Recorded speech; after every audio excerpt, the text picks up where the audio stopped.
ating biyahe balita, ating ngayong silipin ang ipinagmamalaking Mother of all festivals sa Negros Occidental, ang Panaad Festival. Mula sa ating kabalitaang si Dina Pagibitan. Isa na nga ang probinsya ng Negros sa mga lugar sa bansa na may natatanging ganda dahil sa mga kagubatan at yaman hindi pa commercialized o natutuklasan ng marami. Sa bahagi ng Negros Occidental, dinarayo ang taunang Panaad Festival na itinuturing na Mother of all festivals.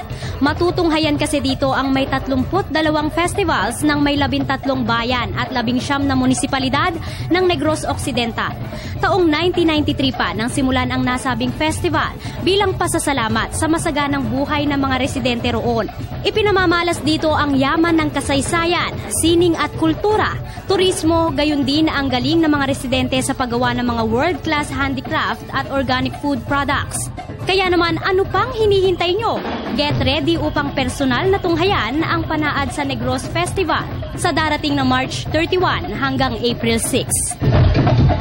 Para sa Telebisyon ng Bayan, ako si Dina Pagibitan.